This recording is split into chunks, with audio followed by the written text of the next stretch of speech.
It's such a high praise, but there isn't a day that goes by where they don't call me the Anthony Bourdain of TikTok, which I never in my wildest dreams would have thought would have happened, you know? So we just ended up traveling the world full time, staying one place at a time for 1 month at a time. Hey, what happens if you travel the world and just like use GuideGeek to tell you where to go from Marrakesh to Tokyo, all using AI?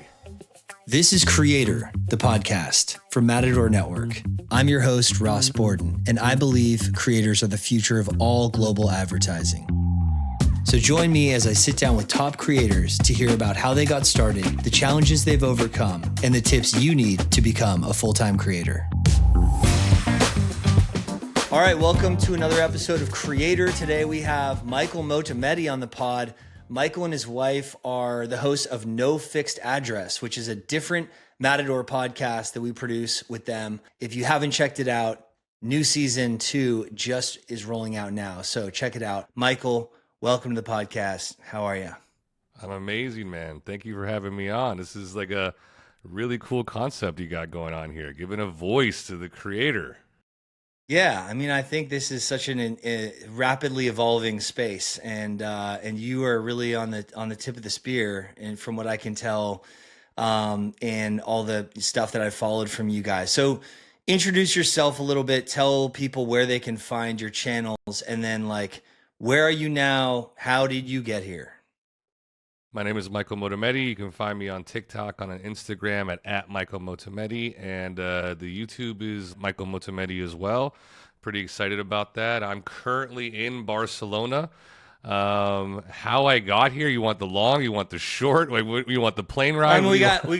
We got time. So give us start from the beginning. In fact, I think a lot of people will be interested, and I feel like I see in your comments of your posts a lot. It's like, people like, what is this guy? Who is this guy? How is he traveling nonstop? So you could start from the beginning, really, for real, like where you grew up, a little bit about you before you were a creator, and then how you and Vanessa came to be on this mission you're on. Okay, cool. Yeah. I think I'm a little bit of a strange bird when it comes to a creator or influencer. It kind of just landed on my lap. I was giving it a shot. So that's good for people to kind of understand about me. But to start from the beginning, born in LA, around 17, 18, I was a pretty fucked up kid, and my dad was like, you got to get out of LA, dude. Like, this is not a good place for you. And so, as all, spoiled kids do, got sent over to Europe for a little bit to go live with my uncle and shit. And then I ended up moving to Canada to go to university. I'm turning my life around, which is awesome. It was a blessing to be able to go to Toronto and study over there.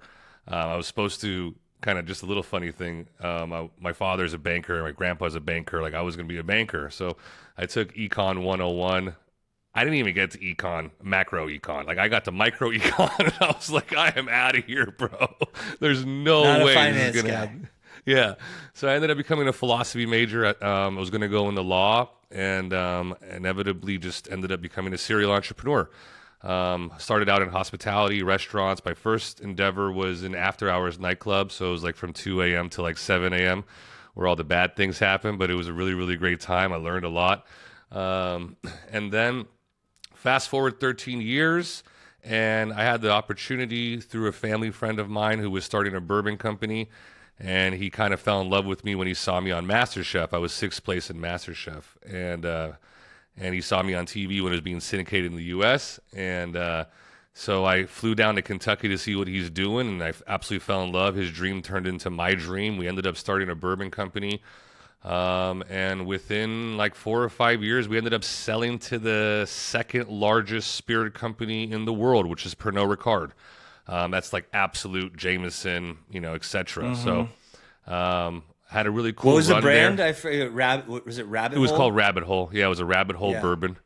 And not that I need to harp on anything, but as all good things, they come to end. And it was a little bit too corporate for me, even though it was supposed to stay. When big brands come in, they always sell you hey, everything's going to stay the same. The culture is going to stay the same.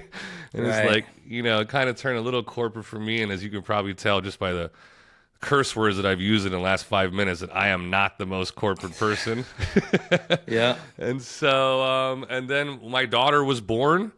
And at the same time that my daughter was born, my dad was retiring. And my dad was depressed that he was retiring. And I'm looking at my daughter and I'm looking at my dad at these two different cycles of life. And I'm thinking, holy crap. My dad just worked his ass off for 67 years and he's depressed that now he's got into the place that he was trying to get to. Something is off here, dude, you know? And so I talked to my wife. I'm like, let's just travel the world. Like, what's the difference? I mean, she doesn't have to go to school. We don't have to go anywhere. And so we just ended up traveling the world full time, staying one place at a time for 1 month at a time. And when was that? When did the journey begin where you guys started traveling? And how old was your daughter at that point? She was 6 months old. She's turning 3 in a month. So like about two and a half years ago, probably. And it was just, and then like I was a marketer my whole life, you know, in the entrepreneur world. So I was like, why don't I just market myself for once? I've never done that before. That sounds horrible. And so, you know, the channel blew up. We ended up meeting. I ended up meeting such cool people, and this journey just kind of unfolded. And I don't know. I mean, it's such a high praise, but there isn't a day that goes by where they don't call me the Anthony Bourdain of TikTok, which I never in my wildest dreams would have thought would have happened, you know? It's a big compliment for sure. I've seen a lot of people call you that. So did you guys start on TikTok, or you already had an Instagram as well when you started traveling? TikTok, dude. It was like everything started from zero. It was crazy. And did you have this plan when you're like, let's start traveling a month in every place and living all over the world? Did you already have a plan to like start a channel and do content, or did that happen organically? Super organic, man. I mean, if you go back to some of the earlier videos, it's like I think our first stop was like Algarve, Portugal, or something. Those videos are horrendous. Like I want to take them off, but like it reminds me of where it all started. You know what I mean? I think of you. I think when I discovered you as Amalfi, was that the second, or was that so? That was the third destination. Or the second destination, and I started getting into my groove, and that's when it really blew up, dude. That was like crazy. I felt like every video you were doing was going viral, and it seemed like, I don't know. I wanted to be there with you making cocktails in the middle of the day on like a Wednesday. Like you really sold the Amalfi Coast big time. I was like, damn, I think everyone watching this is dying to go and check out these restaurants, these beaches. You guys were renting boats. You were making cocktails. You were going in the back of meeting the family and the kitchen staff at every restaurant. I was like, it really was like Bourdain-esque in that. I don't say that lightly, but it was great content. And Amalfi was a little bit of a trip. By the way, thank you for that. But Amalfi was a little bit of a trip for me because it was kind of the first time where people started recognizing me. And so, like, I'd have, like, Americans, like, hey, I saw your videos. We decided to just come to Amalfi. They're, like, taking photos of me outside of the sandwich shop that I was, like, promoting, you know? And it was just, it was a cool experience. And then by the end, I'd befriended so many Amalfi people, right? So many Italians that own restaurants. My landlord came up to me, and he's like, his name was Adrian. His name is Adrian. He's like, Michael. I'm not going to do an Italian accent because that already sounded horrible, but he was like, Michael, listen, I just went to the restaurant and they don't even ask about me anymore. They want to know where you are. They want you to run for the governor of Amalfi. I was like, whoa. Oh my God. That would be a turn. That would be an interesting turn. Yeah. And so were you guys there for 1 month, or were you multiple locations in Italy over the course of a month? Where were you based out of? Positano? Just 1 month in Amalfi, dude. Okay. You know, one of the things that we are trying to do with this experiment is to really immerse. So my wife, obviously a lot more than I am, not obviously, but a lot more than I am into touristy stuff. Even she's pulled back, you know, like when we go somewhere, she finds her coffee shop. I find my bar. Mm-hmm. You know what I mean? She finds her favorite restaurant. I find my favorite sushi spot, you know, whatever it may be, like, and we just interact with life as if we were living back home, wherever your home may be. So it's interesting. As soon as you start to travel, people are immediately like, oh my God, you went all the way to Italy and you didn't, you know, see To Tuscany. super touristy. Yeah. Yeah. And it's like, dude, that's not what I'm doing. Number one. And number two, I'm also working. You know what I mean? Yeah. So after Amalfi, your channel's taking off. That's when we had reached out to you at Matador.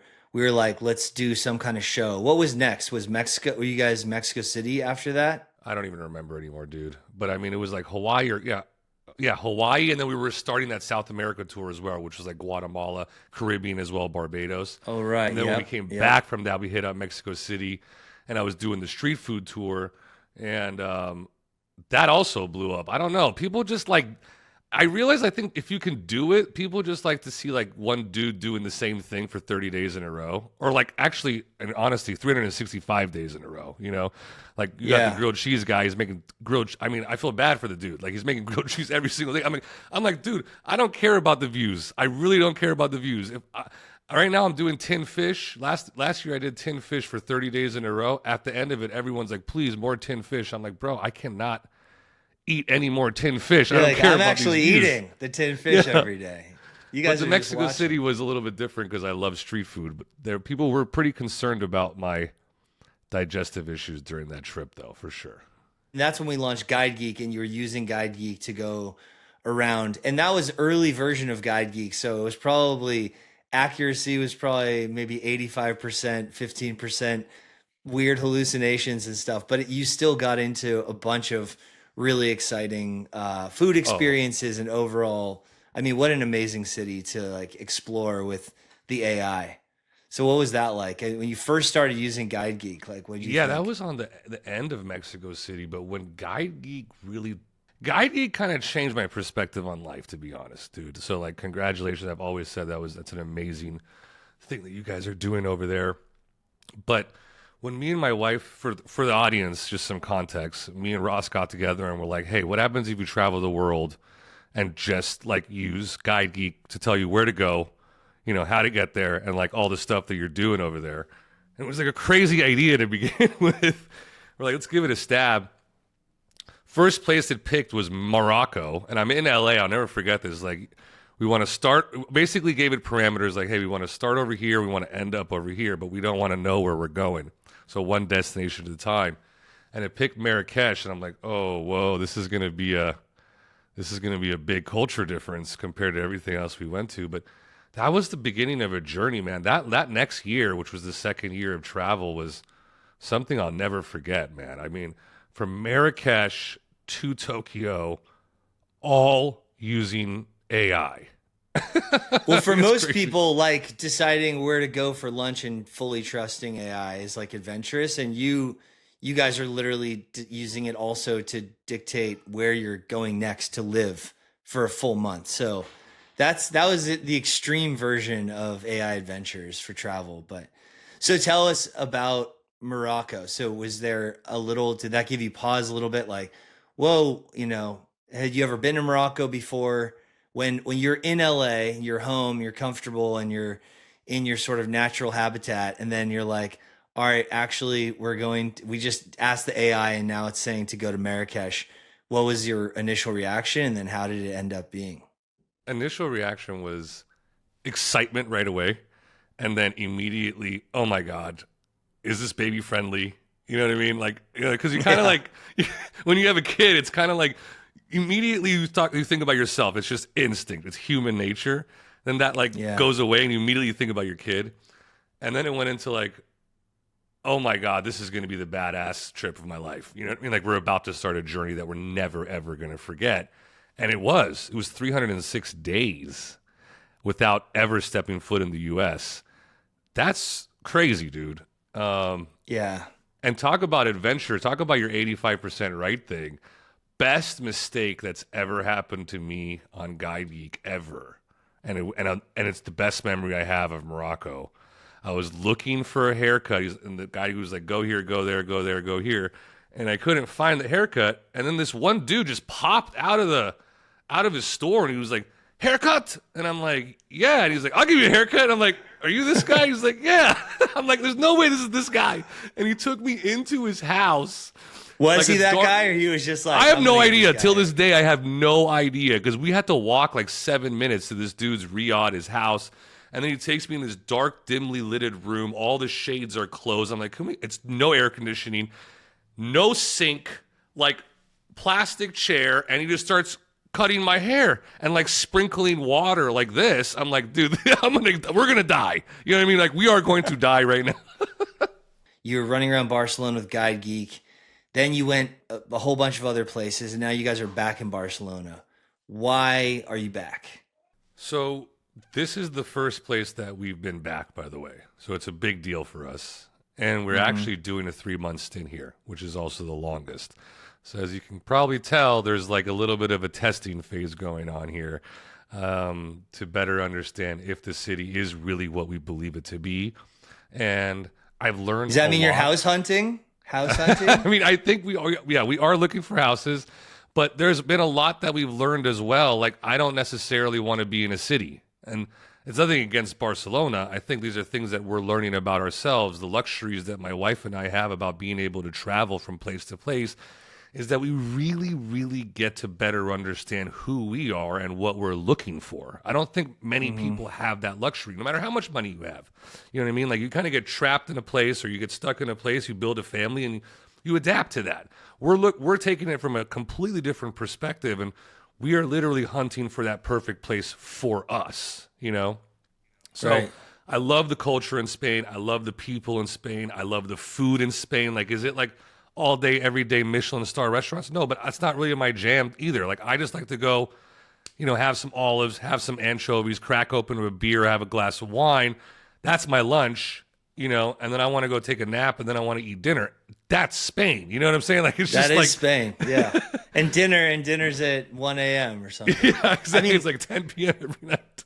I lived in Spain when I was studying abroad. Lived in Madrid, traveled all over Spain. I love Spain, and it's almost like you get like 6 countries in one, because País Vasco, you got Galicia, you got Catalonia, you got Andalusia, and then you have Madrid, and they're all super different. Sometimes different food, different language, but one thing that seems consistent, and I've actually seen other creators talking about this on TikTok who have gone all in and moved to Spain, is that the Spanish lifestyle is the most chill and the most enjoyable. And people, I think, coming from the US, and maybe this is you as well, are used to the stress and the hustle and bustle and the, you know, maybe living paycheck to paycheck, maybe making great money and still feeling like you're barely keeping up.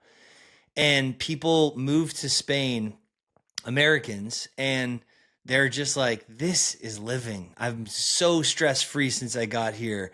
You know, the median income is whatever it is, $50,000 or less. And you can still live a great life, even if you don't make a lot of money, and people really enjoy it and they slow down. So it sounds like maybe, is that like sort of the vibe that you guys are going after? And have you noticed, is that true? I guess, have you noticed the same things?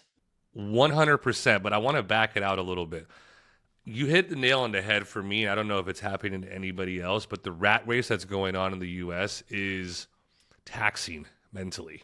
You know what I mean? And it's a big sacrifice to think about moving somewhere else for someone who has family there, like myself. You know, I was born and raised in L.A., and my entire huge family's out there, right? Especially having a kid. You know, you want your kid to be around their grandparents or whatever it may be. So these are really, really big conversations that are being had between my wife and I. But to counteract that, it's like, dude, everyone's keeping up with the Joneses. It's like, I was having this conversation with my mom the other day. It's like, if I was living in LA, I would have a problem driving like a 1992 Honda. You know what I mean? I would have to feel like I have to keep up to that next guy for whatever reason. You know what I mean? If I'm over here, I don't care what I'm driving. You know what I mean? Like we're using it as a utility. This is just one example. Like I'm just using it as a utility to get from A to B, you know? It's not this status thing. Like I don't really care what clothes I wear, you know? Like I don't care if I do my hair in the morning. I don't know. It's not that I don't care. It's that I feel comfortable enough not to care. I think that's the way that I want to phrase it. And I found that in a lot of countries outside of the U.S., the pace is a lot slower, you know? And that pace and that ability to kind of hang on to what really matters, which is what's the number one killer? Stress, man. More than cigarettes, more than booze, more than anything, stress is the biggest killer.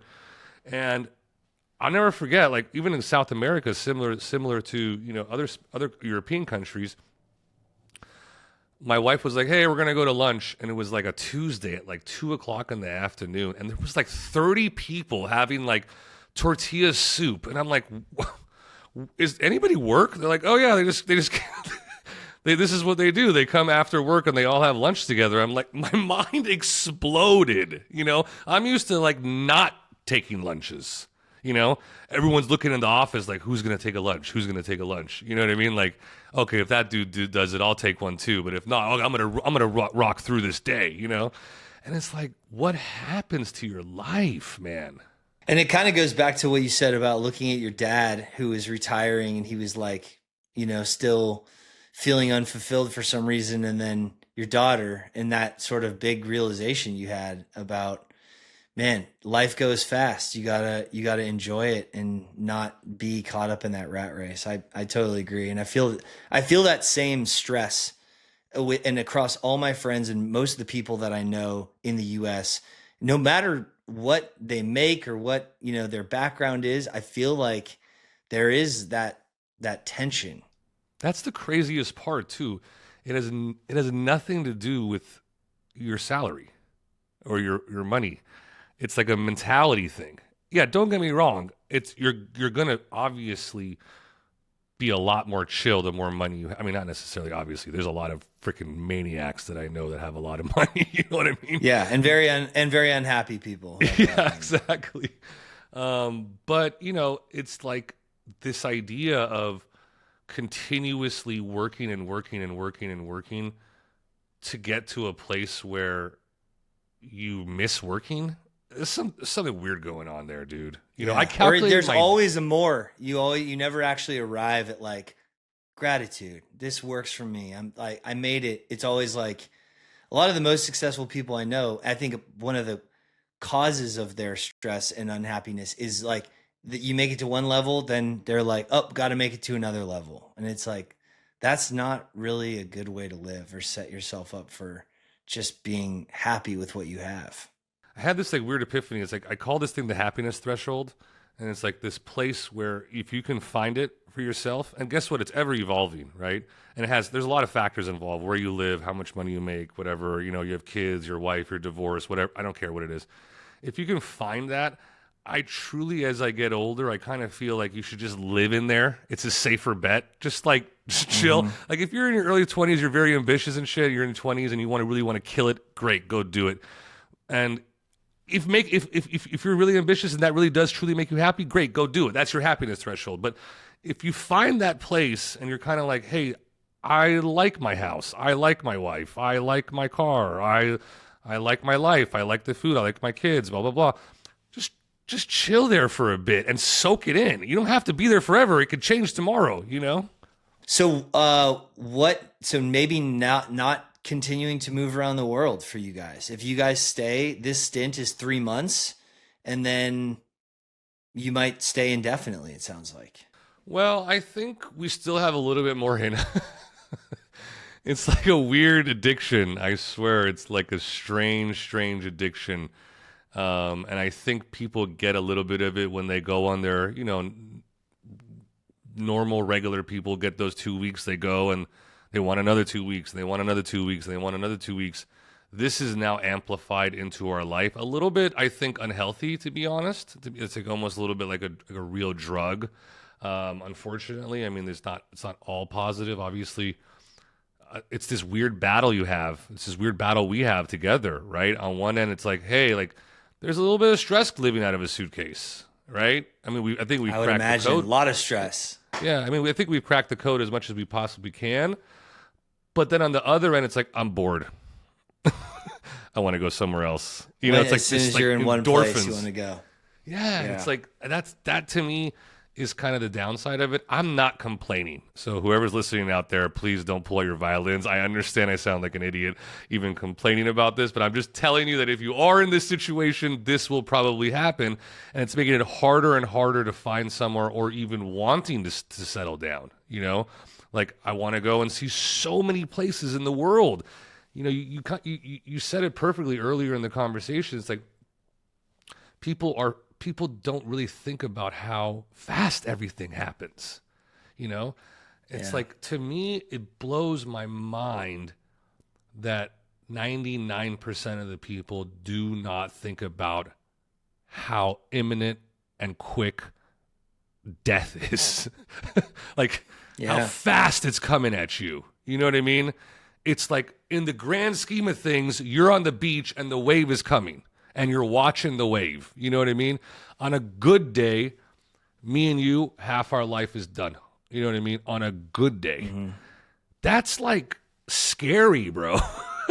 Yeah. You know? Yeah. Yeah, I've seen, like, as my parents get into their 70s too. I mean, you might be living, but you're not like adventuring anymore. You're like trying not to fall, you know? So like, it really even shortens it from there of like what you can do, the kinds of adventures and experiences you can have. Time is very limited.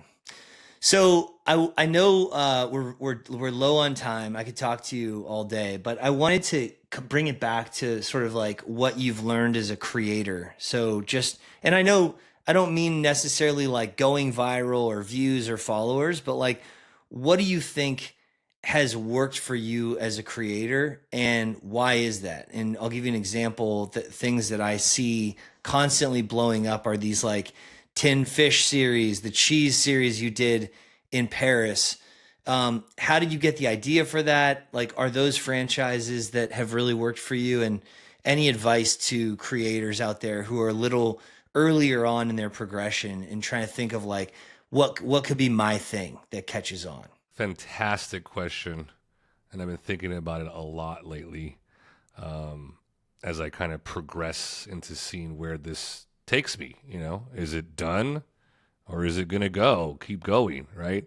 As I said earlier on, and as you're aware of, it's not really my bread and butter. You know what I mean? It's really kind of hobby, to be honest, and turned into a business in reality. Right. I think as a new creator, you really have to ask yourself a big question, and I don't think most do. One is, are you just looking for views? Are you just looking to go viral? Are you just looking to have an account that is just continuously pumping out, you know, an astronomical amount of views? Well, guess what? You're going to have to pick something that everybody loves, and just do it every single day for the rest of your life until you die. Because as soon as you don't, your views just plateau. I mean, they go down. That's what happens, right?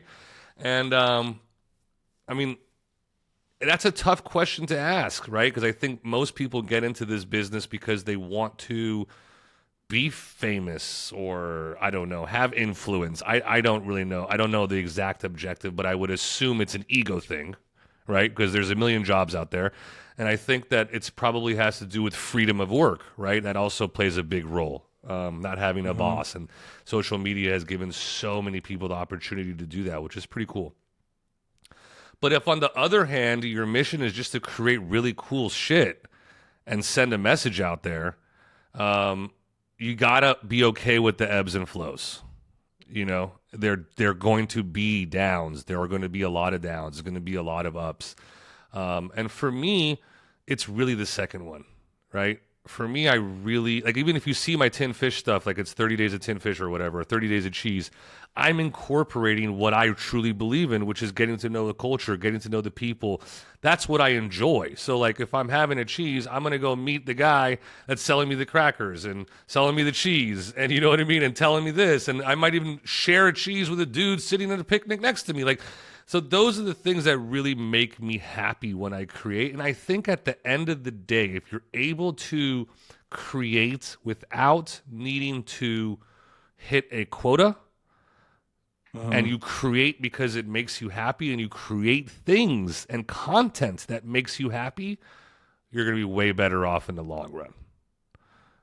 That chasing of the views, it goes back to like chasing the money. Like I could literally just do the same thing every single day that I know is going to go viral, but that's annoying to me. So Yeah, it's too much tin fish too. It's just at some yeah, point I it's mean, too much. No, I really like that. It's a good point. Like, other folks have said like do something that's true to you, but I think create content that makes you happy is even more of a direct goal that people should think about. If you're making content that makes you physically, makes you happy, that you feel good about, regardless of like if you think it's a winning franchise or something that's going to go viral and get a bunch of views, I think that's a good North Star creatively. that's the big difference, and I don't think anybody really people don't even talk about it in entrepreneurship. Like, why do we do what we do? Right? Why does anybody do what we do? Why'd you start Matador? Why do we do what we do? Why did I help start a bourbon company? Why do I create content? Like, if it's money, you're doing it to make money to be happy, right? Yeah. Like, you're not making money to be sad. But I never would have lasted this long to do Matador for this many years if it wasn't about travel and I didn't get to meet people from all over the world and talk and create content about travel every day. If it was a real estate startup, I would have given up long ago. So You took both your goals into one. Let me make money, let me be happy. And so for content creation, even more so because it's literally every single morsel of your body you're creating every single day. You know how the algorithms are. You miss a day, you're done. Yeah. Which is there's a whole other thing there should be a class action lawsuit against these guys. And if you want, I'll go with it on you. But like you said, combine what makes you happy and then create what makes you happy. Like if you don't like, if you make really, really great grilled cheeses, but you hate grilled cheese, I don't know if that's sustainable. You know what I mean? So Michael, another thing I ask a lot of creators, what was a mistake that you've made in your career as a creator and what did you learn from it? Oof. Okay, so the biggest mistake I think comes down to placing too much of my stress, my attitude, my personality on the ebbs and flows of the views, man, and the engagement. And it's a real toll. I mean, creators talk about it all the time, and it's honestly, utterly one of the most difficult things once you start getting that high. You're hitting like 1 million views a video or 500,000 a The video. dopamine hit of like Yeah. going viral and then the trough of like low engagement. Yeah, I would go like 30 days, 500,000, 500,000, 500,000. I go to a new country out of my control. I'm just going to a new country and it'll drop to like 5,000. I was like, whoa, bro. And people laugh. They think it's stupid, but it's like, dude, it's your passion. It's your love. You're putting every single thing and every morsel into these videos. And then not for it not to be seen, you start questioning Yeah. if you're okay, if you're valid. Do people still like you? You start questioning yourself. So like that's my biggest mistake because at the end of the day, these algorithms don't care about you and they're pushing the videos that they want to push based on their own things and their own tests and their own crap. And like just I hate that it affects me and I've stopped that, Yeah, it's good advice.